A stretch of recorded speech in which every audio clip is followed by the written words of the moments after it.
डल्लै खोज्दैन त तेरो पार आउँछ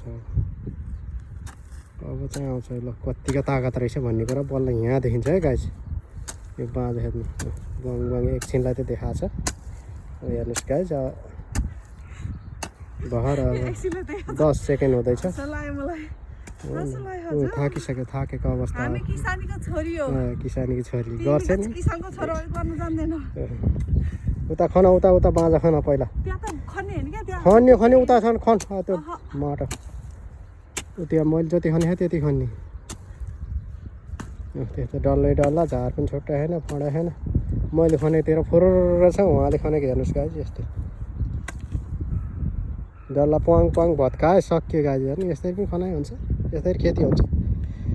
मजाले खन्न पऱ्यो नि हो अब कोदाले जम्न थाल्यो है गाई हेर्नुहोस् हो किसानीको छोरीको तागत हेर्नुहोस्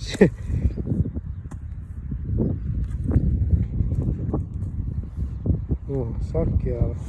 त्यही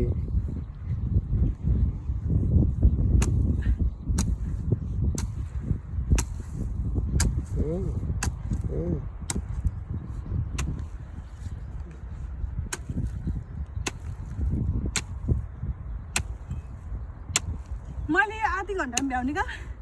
1 घन्टा 2 घन्टा लाग्छ तपाईले ल मैले कसरी खनेछु र तिम्रो खनाइमा कति फरक छ भन्ने कुरा त यहाँनिर माटो देखेन यहाँ कस्तो भिजेको हो त्यहाँनिर सुक्खा थियो त्यही खन्ने तरिका हुन्छ नि तर कसरी खन्ने भन्ने अच्छा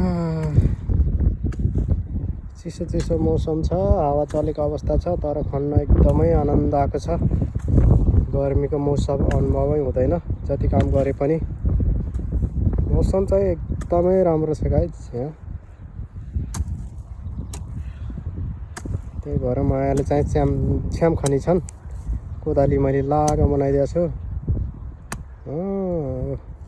यो हिँड्ने बाटो खन्नै पर्दैन खन दुःख गर्नै पर्दैन तेरी माटो तर माटो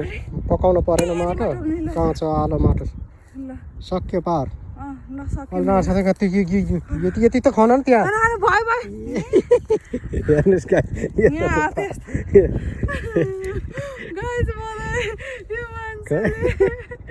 जापान भनेर नेपालमा चाहिँ माटो बनाएर राखेको छ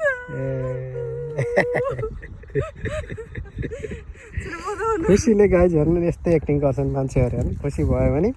यस्तो एक्टिङ हो अहिले यो गाडी सर चलाएर जान्छु नि म यहाँले साउनी हो फेरि यहाँले बारीमा खेत खने जस्तै गरिन्छ नि गाइज अहिले सर यो गाडी चट्ट यो हिल साइड पहाडतिर उक्लिने खाले जस्तै गाडी छ उहाँले चलाउनुहुन्छ